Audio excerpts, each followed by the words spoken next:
자, 오늘은 누굴 모셨냐면요. 더불어민주당의 원내 수석 부대표이신 진성준 의원 모셨는데 앞서도 제가 말씀을 드렸지만 어제 민주당 입장에서는 굉장히 좀 중요한 날이었습니다. 그 민주연구원 부원장을 맡고 있는 김용 부원장에 대한 체포영장 집행, 그것도 대장동 의혹과 관련해서, 그리고 이어진 검찰의 민주당사에 대한 압수수색 시도, 거기다가 윤석열 대통령의 종북 주사파 발언까지 민주당 입장에서는 사실 가장 최근 들어서 중요한 날이었다고 해도 과언이 아닐 것 같은데 어제 있었던 일들에 대한 민주당의 입장을 좀 들어보도록 하겠습니다. 민주당 원내 수석 부대표이신 진성준 의원 모셨습니다. 안녕하세요. 네, 안녕하십니까. 얼굴이 좀 초췌해지신 것 같은데 어제 굉장히 좀 힘드신 하루였죠. 개인적으로도 정치적으로나. 네, 그렇죠. 그렇지만 이제 국정감사도 계속되고 있기 때문에 피로가 많이 누적돼 있어요. 잠을 많이 못 자서요. 네. 어제 일단 제가 보니까 그 검찰이 한 4시간 정도 민주당사에 대한 압수수색 시도하고 민주당 의원분들 그다음에 당원분들께서 좀 막아서는 현장이 4시간 넘게 진행이 됐었잖아요. 현장에 계셨죠? 한 7시간, 8시간쯤 된 것 같습니다. 7시간, 8시간이요? 예. 현장에 계시지 않았습니까? 예, 현장에 있었습니다. 어제 어땠습니까? 현장 분위기는요? 뭐 무슨 예고를 받고서 뭐 검찰이 압수수색을 들어온 것은 아니었기 때문에 워낙 긴급하게 소식이 알려지자 당과 상의해서 원내 대표는 국정감사를 중지하고 모든 의원들이 중앙 당사로 모이도록 그렇게 이제 지침을 내렸는데 의원들께서 신속하게 국정감사를 중지하고 당사로 와주셨습니다. 또 이런 소식이 알려지자 우리 당을 지지하는 핵심 당원들, 열성 당원들이 당사 앞으로 모이시기도 했고, 그래서 이제 당을 어떻게 압수수색하느냐, 또 이제 검찰은 뭐 법에 따라서 영장 집행해야 되겠다, 뭐 이런 팽팽한 대치가 한 7시간, 8시간 가까이 진행되었습니다. 물리적 충돌 이런 거는 전혀 없었죠? 예, 물리적 충돌은 없었습니다. 민주당에서 굉장히 지금 어제 있었던 일들에서 문제를 삼고 계시는데 민주당에서 보는 가장 큰 문제는 뭐라고 보십니까? 검찰에 어제 있었던 김용 부원장에 대한 체포영장, 그다음에 민주당사에 대한 압수수색영장, 이 부분들 중에서요. 일단 뭐 사안을 좀 나눠서 봐야 될 것 같습니다. 우선 뭐 압수수색 영장의 뭐 원인이 된다라고 할 수 있는 김용 부원장에 대한 혐의의 문제는 저희들이야 사실관계를 정확하게 알기 어렵습니다만 현재까지의 정황으로 보면 그 수사가 무슨 시나리오처럼 무슨 각본을 짜놓고 진행하는 게 아니냐 하는 의심을 강하게 가질 수밖에 없습니다. 저희들이 국정감사 과정에서도 구속되어 있는 유동규 씨를 계속해서 검사실로 불러서 회유하고 협박했다라고 하는 정황이 국정감사에서 드러났고 또 그 때문에 모종의 어떤 수사와 관련된 거래가 이루어지고 있는 게 아니냐는 의심을 가지고 있었는데 마침 유동규 씨가 구속 만료로 석방이 되었어요. 그러면서 이제 김용 부원장에 대해서는 체포를 했지요. 그런데 이 석방을 어떤 대가로 해서 김용 부원장에 관한 진술 또는 무슨 이재명 대표에 대한 진술을 받아낸 게 아니냐라고 하는 의혹을 강하게 갖습니다. 그럴 뿐만 아니라 우리 당 의원들이 국정감사 과정에서 그 문제의 유동규 씨가 석방될 가능성이 있느냐라고 물으니까 석방될 가능성이 있다라고 서울중앙지검장이 또 시인했거든요. 그런 정황들로 볼 때 뭔가 각본을 짜놓고 진술을 토대로 뭔가 일을 만들려고 하는 게 아니냐는 의심을 강하게 갖고요. 또 이제 그런 것을 바탕으로 해서 이제 압수수색 영장을 발부받아서 집행하겠다고 당사에 왔는데 그 김용 부원장은 민주연구원의 부원장으로 임명된 지가 얼마 안 됩니다. 제가 알기로는 11일 날 임명장 받았다고 보도는 알려져 있더라고요. 그렇죠. 10월 11일 날. 그래서 채 뭐 2주 정도밖에 되지 않은 분이라 민주연구원에 출근한 날도 한 3일 정도밖에 안 되고 또 당사에 머물렀던 시간도 각 1시간씩 해서 모두 3시간이라고 그럽니다. 그래서 본인의 뭐 집기나 비품이나 이런 것도 전혀 가져다 놓지 않았고 또 문제의 부원장 실은 방은 혼자 쓰는 방이 아닙니다. 민주연구원의 네. 부원장이 3분이 계시는데 네. 이 3분이 합동으로 공동으로 쓰는 방이에요. 그리고 컴퓨터도 딱 한 대 있어요. 그 네. 컴퓨터도 함께 돌아가면서 씁니다. 네. 그러니까 김용 부원장만의 무슨 비품이랄 것도 없고 거기에 무슨 뭐 비밀 자료를 둘 것도 아니고 아무것도 아니죠. 이제 그런 정황임을 다 설명했음에도 불구하고 또 모르지 않을 겁니다. 그런데도 코태여 압수수색을 하겠다고 네.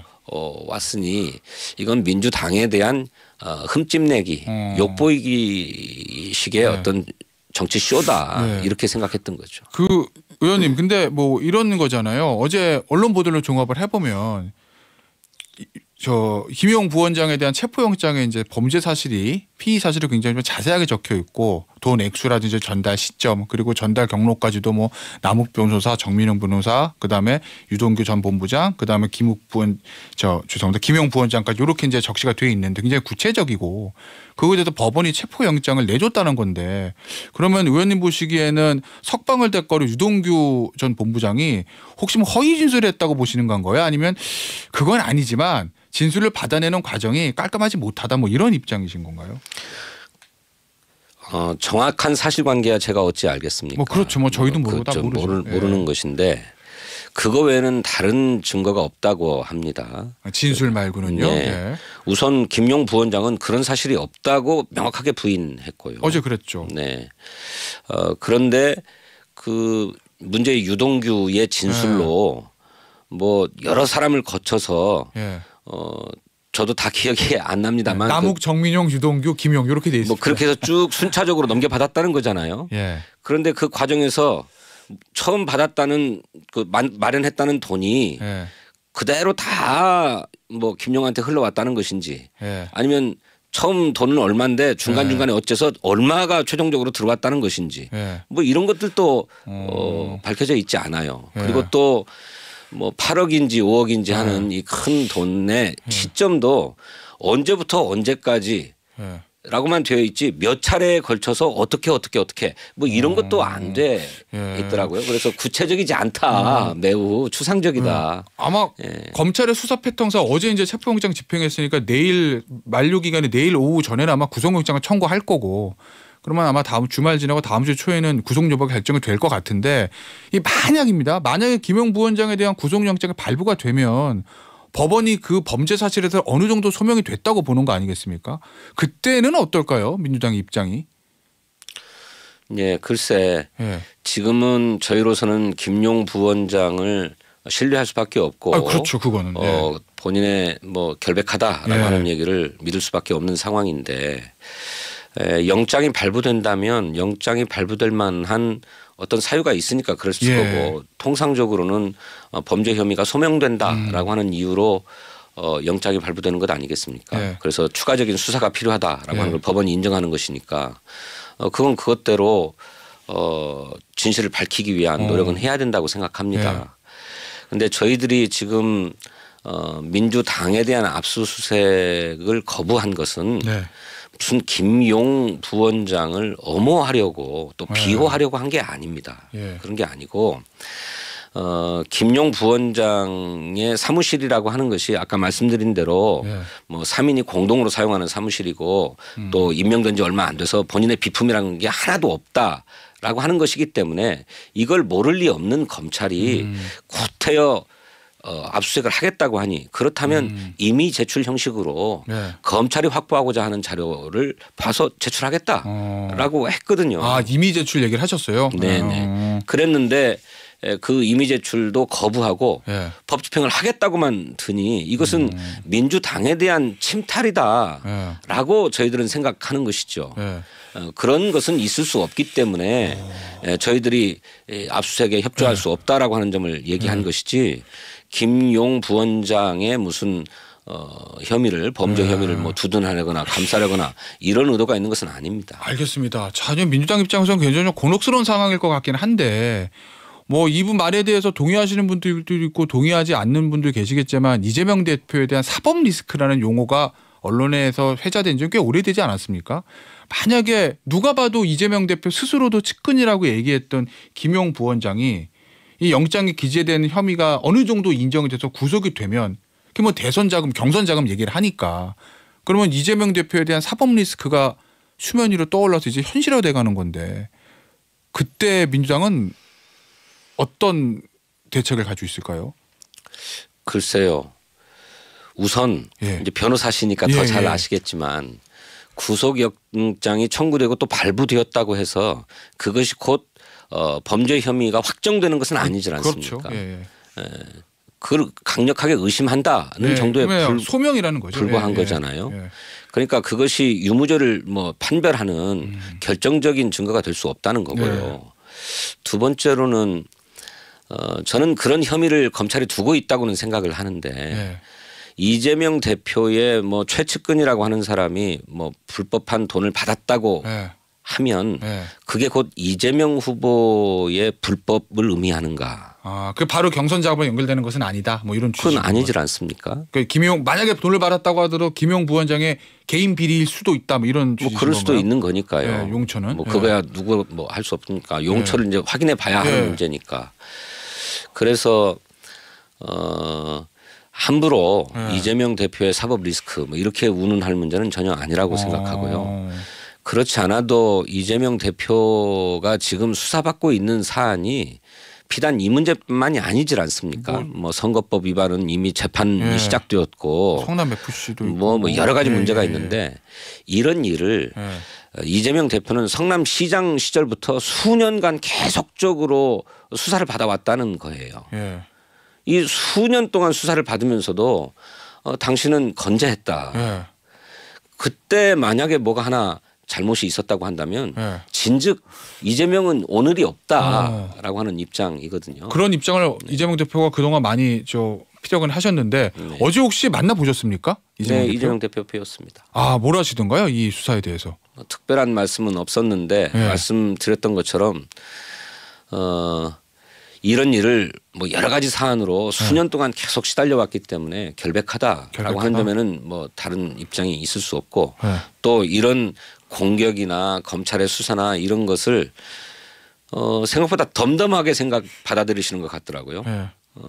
그리고 이제 답답한 것은 이렇게 계속해서 수사가 이루어지고 그것이 막 보도되고 하지만 당신의 결백을 입증할 다른 방법 또 뭐 결국 뭐 재판에서 결백하다 이렇게 되면 좋은데 재판은 계속 시간이 걸리는 일이고 당장의 정치는 하루하루 굴러가는 것인데 이걸 국민께 알릴 방법이 마땅치 않다. 당신의 진실을 국민께 전할 또 믿게 할 다른 방법이 없다고 하는 점에서 좀 답답해하는 것 같았습니다. 제가 만약입니다. 제가 만약 민주당 의원이라고 하면 굉장히 지금 상황이 좀 곤혹스러울 수 있을 것 같은데 본인의 정치적인 입장에 따라서 소위 말하는 친명계라고 불리는 의원들은 당연히 우리 대표 잘못한 거 아무것도 없다.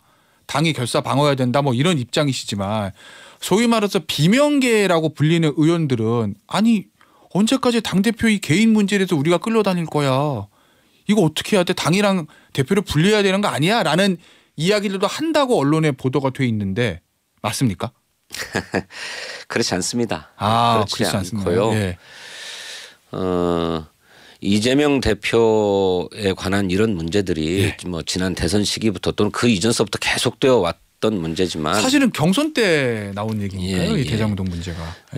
뭐 많이 나왔지만 그게 정말로 문제가 있다면 진즉 사실관계가 드러나서 이재명 대표의 오늘이 있을 수 없을 것이다라고 하는 인식은 분명하고 또 검찰의 수사 양태가 뭐랄까 공정한 수사라고 보기 어렵게 진행되어 왔어요. 뭐 아시는 것처럼 이재명 대표의 이런 사안에 대해서는 뭐 온갖 곳을 다 뒤지고 압수수색을 해서 압수수색만 224번이라고 해요. 그런데 김건희 여사의 뭐 도이치모터스 주가 조작 사건이라든지 학력 경력 위조 사건이라든지 하는 데 대해서는 전혀 수사가 이루어지지 않고 있지 않습니까? 그러니까 모든 사안에 검찰이 공정한 잣대로 똑같이 수사를 한다면 뭐 말씀하신 대로 이재명 대표에 대한 그런 우려도 더 커질 수가 있을지 모르겠는데 야당 대표에 대해서는 무리하게 수사를 하면서도 정작 권력 핵심 살아있는 권력에 대해서는 수사가 전혀 이루어지지 않기 때문에 정치적 의도가 있는 수사가 아니냐라고 하는 데 대한 비판과 분노가 당내에 훨씬 큽니다. 또 이재명 대표뿐만 아니라 문재인 전 대통령을 겨냥한 수사도 계속되고 있지 않습니까? 심지어는 정책적 판단의 사안 정보의 판단의 사안에까지 다 수사가 들어와 가지고 무슨 마치도 무슨 큰 잘못이 있는 것처럼 검찰이 수사를 하고 있고 감사도 막 벌이고 있기 때문에 이게 부당하고 불공정하고 편파적인 감사와 수사다. 그렇기 때문에 이 정권의 의도가 있는 게 아니냐라고 하는 분노가 훨씬 크지 당 내부를 향하고 있지 않습니다. 근데 국민의힘이나 검찰에서 뭐 그런 얘기들을 하잖아요. 아니 이 이재명 전 대표 죄송합니다. 이재명 대표에 대한 이런 문제라고 불리는 것들이 현 정권 들어와서 발굴해낸 게 아니라 원래 있었던 거고 대장동 문제는 경선 과정에서 이게 소위 말로 민주당 당내 소스로 해서 언론에 보도도 시작된 거 아니야? 라는 시각 얘기들을 국민의힘하고 검찰 쪽에서는 하거든요. 그러니까 정치 보복이 아니라 원래 있던 거 그냥 수사하는 건데 라는 입장인데 거기에 대해서는 어떻게 생각하시나요? 그러니까 경선 과정에서 불거진 문제도 있고 그 전부터 뭐 여당 등에 의해서 당시에는 야당이었겠죠. 뭐 문제 제기된 것도 있지요. 성남 FC 같은 말씀하시는 거군요. 근데 그것은 뭐 하루 이틀 된 문제가 아니질 않습니까? 성남시장 시절에 있었던 일인데 그로부터 그 사안 가지고도 여러 차례 수사를 받고 뭐 감사도 받고 했다는 거예요. 하지만 다 문제 없는 것으로 결론이 났는데 정권이 바뀐 뒤에 다시 하는 수사가 거다? 되고 있는 것 아닙니까? 대장동 문제도 당 내에 대통령 후보를 놓고 벌이는 경선은 굉장히 치열한 것입니다. 그렇죠. 경쟁 후보들마다 거의 사활적인 싸움들을 하는 건데 본선보다 더 힘들다는 얘기들 하죠. 그러다 보면 뭐 네거티브도 막 벌어지게 되고 근거가 불충분한 얘기들도 막 하게도 되는데 그렇게 당내 경선 과정에서 발생한 사안이라 하더라도 지금 와서 보면 대장동 사건과 관련해서 뭐 돈이 어떻게 오갔다더라라고 하는 얘기는 이재명 대표와 관련해서 단 한 번도 나온 적이 없고 무슨 배임 아니냐 뭐 이런 얘기가 있었고 이 때문에 수사도 이루어졌지만 지금은 그 문제가 흔적도 없이 사라진 것 아닙니까? 어제 처음 나온 거죠. 돈 얘기는. 어제 처음 나온 얘기인데 이 돈 얘기도 대장동 문제가 아니라 무슨 위례 신도시 개발 사업과 관련해서 그 과정에서 돈을 받았다 뭐 이런 얘기 아니었습니까? 등장인물은 거의 동일해서 등장인물이 동일 인물이니까. 근데 어쨌든 이런 정황들을 보면 아까 말씀드렸던 것처럼 뭐 국민의힘이나 그쪽에서야 당내에서 발생했던 문제 아니냐라고 얘기할 수 있을지 몰라도 저희 당내에서는 그렇게 시작되었지만 이재명 대표의 결백은 입증되어 왔다라고 하는 인식입니다. 알겠습니다. 지금 민주당의 원내수석 부대표이신 진성준 의원 모시고 여러 가지 얘기 좀 들어보고 있고요. 어제 이제 국감 중이지 않습니까? 의원님 소속돼 있는 환노위는 어제 이제 밤에 다시 열렸다고 좀 보도가 돼 있는데 아닙니까? 아닙니다. 환경노동위원회는 어제 현장 국정감사, 현장 시찰이 있었는데 현장 시찰이군요. 그것도 오후 5시 경에 중지되고 환경노동위원들도 부랴부랴 다 서울로 올라왔습니다. 원내수석 부대표시니까 아무래도 원내 전략들 짜고 하시잖아요. 국감에서는 가장 바쁘시고 중요한 직책 맡고 계신데 이 국감이 어제 이제 중단이 됐는데 어떻습니까? 민주당의 입장은 이 검찰의 압수수색에 대항해서 나머지 국감을 전부 다 보이콧할 건지 아니면 어제 오늘 좀 일시적으로 중지를 하고 다시 국감 현장으로 복귀할 건지 결정이 났습니까? 아닙니다. 최종적인 결정은 오늘 아침 9시에 소집되어 있는 의원총회에서 의원들 다수의 의견을 들어서 결정될 것입니다. 말씀하신 대로 검찰의 부당한 야당 탄압에 대한 항의 차원에서 국정감사 또 국회 일정을 보이콧할 거냐 아니면 일단 어제 상황은 잘 막아냈으니 또 상황이 발생하면 대응하더라도 국정감사는 복귀하자 뭐 양론이 있을 수 있는데 저는 개인적으로는 일단 국정감사를 복귀해서 속개하는 것이 바람직하지 않느냐 이런 생각입니다. 그리고 또 상황이 발생하면 또다시 대응을 한다 하더라도 저는 그런 개인적인 생각인데 오늘 의원총회를 해봐야 최종적인 결론이 날 것 같습니다. 알겠습니다. 마지막으로 어제 이제 윤석열 대통령의 발언을 얘기를 좀 해볼 건데 윤석열 대통령이 어제 뭐 그런 얘기를 했다고 알려져 있죠. 자유민주주의에 공감하면 진보든 좌파든 협치하고 타협할 수 있지만 북한을 따르는 주사파는 진보도 좌파도 아니다. 적대적 반국가 세력 간 협치가 불가능하다고 말했다고 알려져 있는데 여기에 대해서는 어떤 생각이신가요? 이 발언. 그 자유민주주의를 부정하는 종북 주사파가 누구를 지칭하는 것인지 모르겠습니다. 예. 국민의힘은 종종 예. 민주당을 향해서 친북주의라느니 종북이라느니 이런 정치적인 언사를 쏟아내 왔는데 예. 민주당을 두고 하는 얘기인지 잘 모르겠습니다. 그리고 과거 어떤 정권이 이른바 종북 주사파와 협치를 해온 정권은 있는지 네. 민주당도 그런 적은 없습니다. 우선 윤석열 대통령이 말씀하는 예. 종북 주사파의 정치 세력이 누군지부터 예. 특정해낸 일이 필요하다고 생각하고요. 만일 그것이 예. 민주당을 가리켜서 하는 얘기다라고 예. 한다면 용납할 수 없는 발언이죠. 어제 이제 대통령실은 이 발언에 대해서 그냥 자유민주주의를 지키자는 국가 보위가 첫 번째 책무인 대통령으로서의 기본적 원칙이다. 원론적인 얘기일 뿐이지 소위 말해서 민주당을 지칭해서 아니다. 뭐 이런 입장인 것 같던데요. 대통령실 입장은. 그러니까 민주당을 지칭한 게 아니라면 어느 네. 세력을 두고 하는 얘기인지 또 김문수 경산호위 위원장이 환경노동위원회 국정감사에서 네. 뭐 문재인 전 대통령을 향해서 뭐 김일성주의자다라고 하고 또 민주당의 윤건영 의원이나 일부 의원들에 대해서는 종북주의적 측면이 있다라고 얘기하지 않았습니까? 네. 바로 그럼에도 불구하고 그 경산호위 위원장 김문수 위원장을 엄호했던 게 윤석열 대통령입니다. 뭐 노동 현장을 잘 안다느니 네트워크가 있다느니 그런 점을 염두에 두고 한 발언이라고 한다면 그 점에 대해서 분명하게 해명해야죠. 알겠습니다.